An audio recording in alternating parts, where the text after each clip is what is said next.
इरम, मैं तुमसे कुछ कहना चाहती हूँ। देखो बेटा, इसे अज़दवाजी फूलों की सेज ना समझना, बल्कि ये तो पुलिस रात से गुजरने के बराबर है। फर्क सिर्फ इतना है कि यहाँ पुलिस रात से सिर्फ बीवी गुजरती है, तभी घर जन्नत बनता है। तुम समझ रही हो ना मैं क्या कह रही हूँ? जी अम्मी। बर्दाश्त, सब्र और खिदमत, ये वो 3 असूल हैं जो कि औरत की जीत बनते हैं। मैं ये नहीं कह रही कि तुम हमारी खिदमत करो, लेकिन अली की खिदमत में कभी कोताही ना करना, क्योंकि अगर अली तुम्हारी खिदमत का आदी हो गया तो तुम उसकी मजबूरी बन जाओगी। अम्मी, मैं आपको कभी शिकायत का मौका नहीं दूंगी। मुझे इस बात का पूरा यकीन है। याद रखना, मैं और हैदर हमेशा तुम्हारा साथ देंगे। हम उस तरह के दकियानूसी सास ससुर नहीं है जो बहू पर दबाव डालते हैं और बेटे की हर जायज नाजायज को सही मानते हैं। जी अम्मी, मैं जानती हूँ। बस फिर आज से सास बहू का रिश्ता खत्म। आज से मैं तुम्हारी माँ हूं और तुम मेरी बेटी। मैं हर मुश्किल में माँ बन के तुम्हारे साथ खड़ी रहूंगी।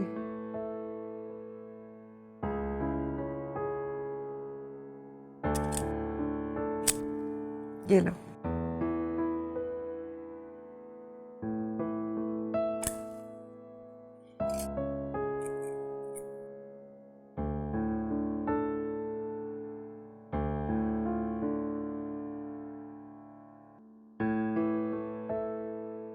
शुक्रिया अम्मी, ये वाकई बहुत प्यारे हैं।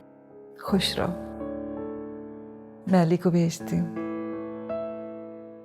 और हाँ, जब भी तुम्हारे माँ बाप यहाँ आए उन्हें सर आंखों पे बिठाना, लेकिन वहां आना जाना जरा कम रखना।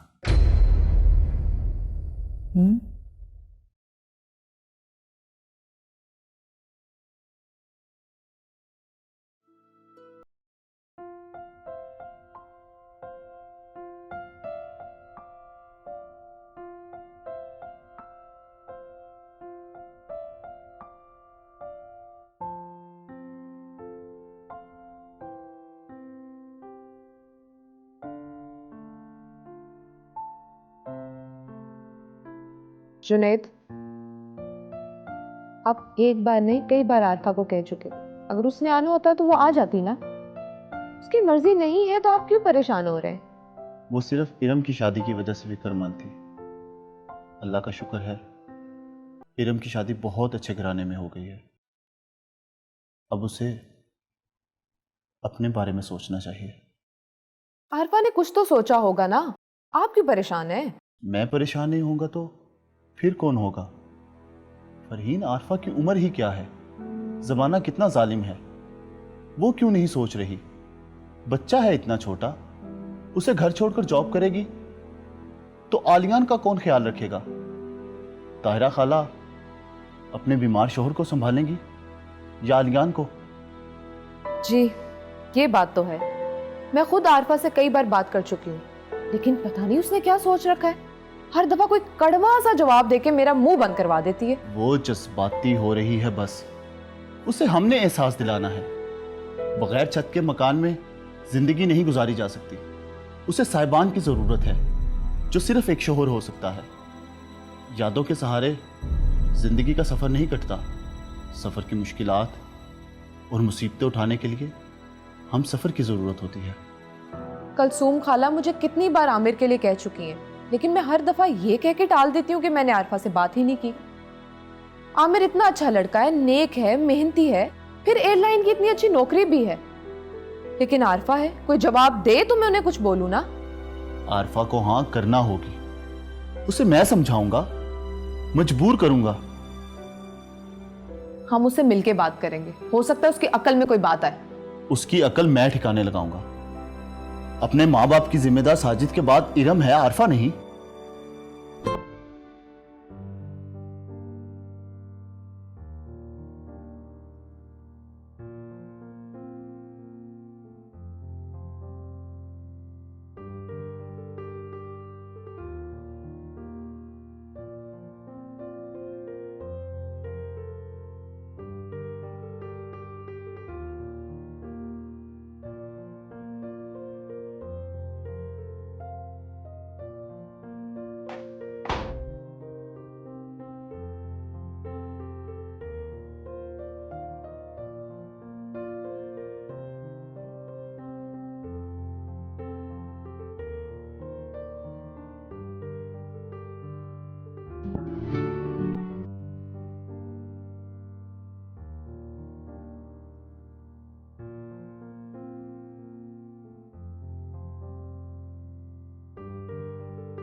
सॉरी, एक जरूरी कॉल आ गया। बिजनेस का मसला था, इसलिए बात तवील हो गई। तुम्हें बहुत इंतजार करना पड़ा। मैं समझ सकती हूँ। थैंक गॉड, वरना मुझे लगा था कि तुम नाराज होगी। ये मेरे लिए मुमकिन नहीं है। एक बात कहूँ? जी? बहुत हसीन लग रही है तुम, बहुत खूबसूरत। हमने भी कहा था कि घूंघट उठाने से पहले मेरी बहू को सलामी जरूर दे, मगर आजकल की दुल्हन का तो घूंघट ही नहीं होता। और मैं ये रस्म जरूर पूरी करूँगा।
तोहफा कैसा लगा?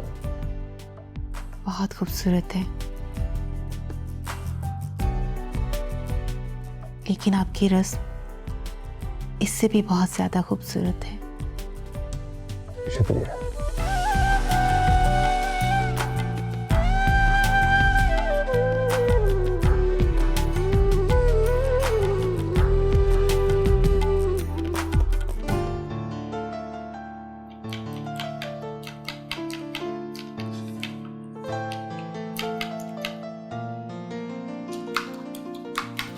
आरफा, बेटा पानी गर्म नहीं किया? आलियान के लिए दूध बनाना था। अरे तुम ये किन झंझटों में पड़ गई हो? रात का इतना बचा हुआ खाना पड़ा हुआ है, वही खा लेंगे ना। अम्मी ये हमारे लिए नहीं है, इरम के नाश्ते की तैयारी कर रही हूँ, उसके ससुराल जाएगा। मगर बेटा नाश्ता लेकर जाएगा कौन? मैं तो तुम्हारे अब्बा की वजह से जा नहीं पाऊंगी। अम्मी नाश्ता तो जरूर जाएगा, वरना उसके ससुराल वालों को बुरा लगेगा। बेटा लेकिन उन्हें मालूम है हमारी मजबूरी। अब हमें अपनी मजबूरियां उनसे छुपानी है। महकी की हर रस्म पूरी करेंगे हम। आप एक काम करें ना, आप चली जाइए नाश्ता लेके, आलियान और अब्बू को मैं देख लूंगी। वैसे भी अब्बू नाश्ता करने के बाद आराम करते हैं। और जो थोड़ी थोड़ी देर में आवाजें देते हैं वो? अरे बेटा तुम बच्चे के साथ कहाँ हलकान होती फिरोगी?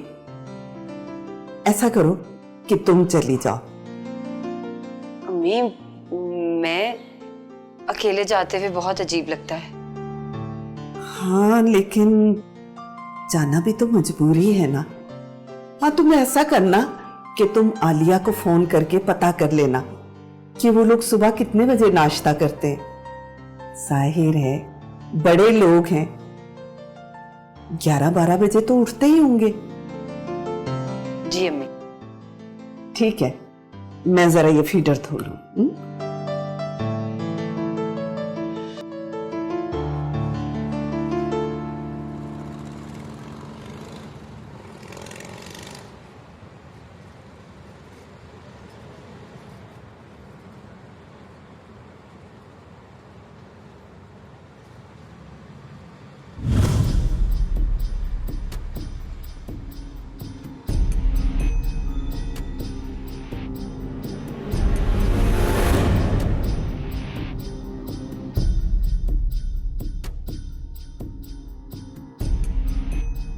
आरफा भाभी सुबह सुबह कहीं जा रही हैं क्या? जी वो मैं इरम के घर नाश्ता लेकर जा रही हूँ। ओह अच्छा, शायद वो तो बहुत दूर है। आए बैठे, मैं आपको ड्रॉप कर दूँ। नहीं नहीं मुस्तकीम भाई, ख्वामखा आपको तकलीफ होगी। अरे तकलीफ किस बात की, लाए ये सामान मुझे दे। अरे नहीं मुस्तकीम भाई, मैंने आपसे कहा ना कि मुझे नहीं जाना आपके साथ, आप क्यों जिद कर रहे हैं? भाभी जिद कैसी? मैं आपके साथ नहीं जा सकती, और वैसे भी मुझे इस तरह सरेरा किसी से बात करना नहीं पसंद। आपकी हमदर्दी का शुक्रिया।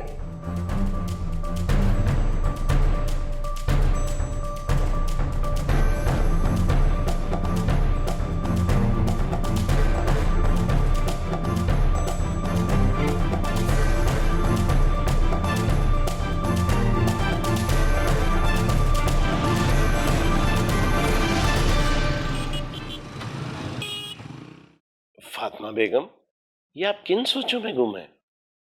हैदर, मैं सोच रही थी आप अली से बात क्यों नहीं करते?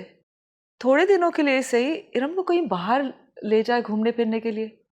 सॉरी भाई, मैं किसी के मामलात में दखल अंदाजी नहीं करता। वैसे अगर उसकी बीवी ख्वाहिश का इजहार करे तो शायद वो चला जाए।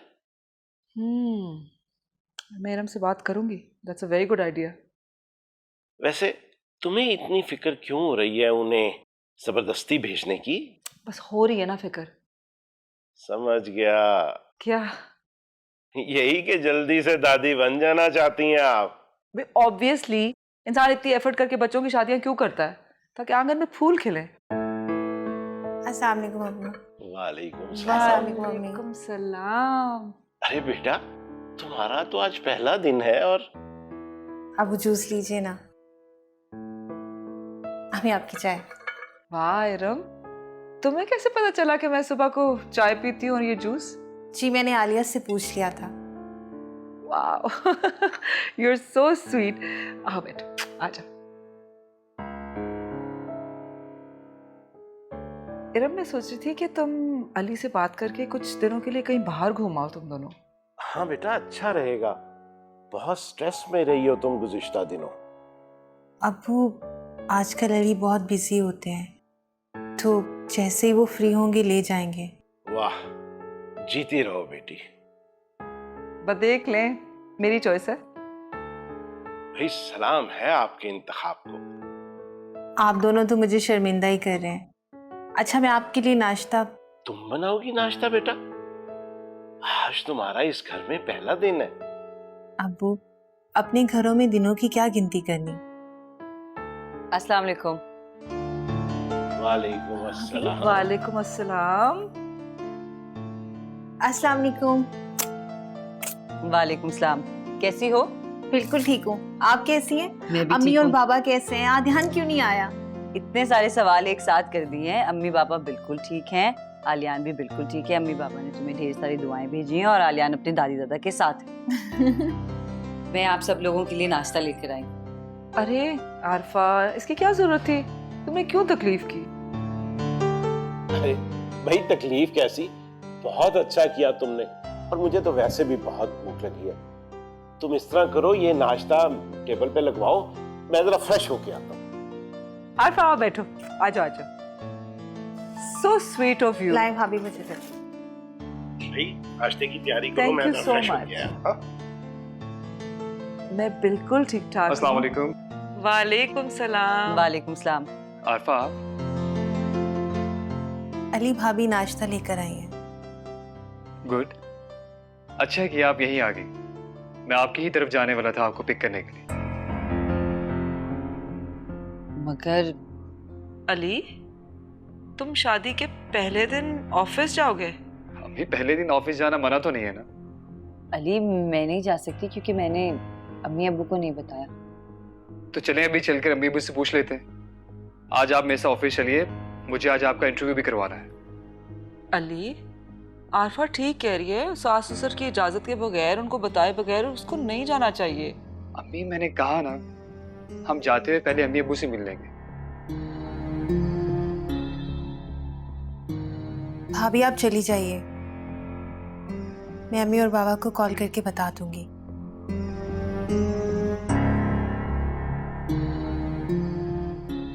देखा आपने, मेरी बीवी कितनी ज़हीन है। मगर अली, अच्छा मुझे देर हो रही है, आप जल्दी से बाहर आ जाएं, मैं गाड़ी बाहर निकालता हूँ। मगर अली, नाश्ता? नाश्ता रहने दे, नाश्ता ऑफिस में करेंगे। अल्लाह हाफिज। इरम तुम समझाओ ना। भाभी आप फिक्र नहीं करें, मैं मम्मी और बाबा को कॉल करके बता दूंगी। आप जाइए। ठीक है, अपना ख्याल रखना। Okay Fatima aunty. खुदा हाफिज।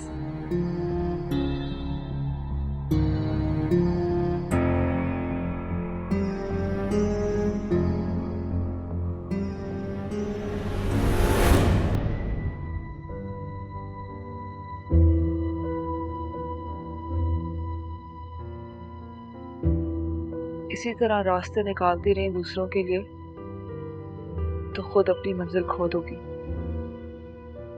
भटकती रह जाओगी।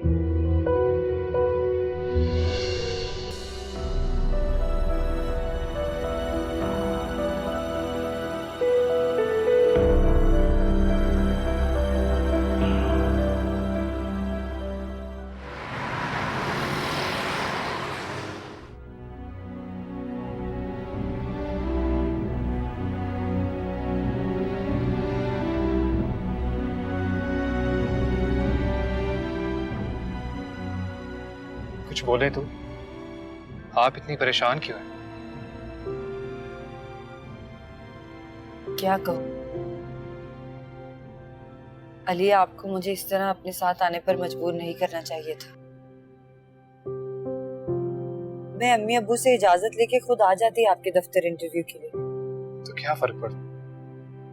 मैं भी तो ऑफिस के लिए निकल रहा था, आप भी मेरे साथ आ गई, वक्त की बचत होगी। और वैसे भी इरम अम्मी को फोन करके इन्फॉर्म कर देगी। वो अलग बात है,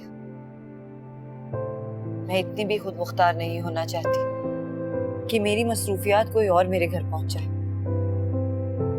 मुझे हर काम करने से पहले अम्मी अब्बू की इजाजत ले लेनी चाहिए। बिल्कुल लेनी चाहिए, लेकिन आरफा कब तक? क्या मतलब? जिंदगी आपकी है, लेकिन इख्तियार किसी और का। ये इख्तियार की नहीं, एहतराम की बात है। घर के बड़ों को उनकी अहमियत का एहसास दिलाने के लिए उनका एहतराम करना जरूरी है। खैर, इंटरव्यू कौन लेगा? 2-3 लोग होंगे मेरे अलावा। दरअसल हम एक एनजीओ के लिए गाने की वीडियो बनाने जा रहे हैं। जो लोग जुल्म के हाथों अपना वतन छोड़कर दर बदर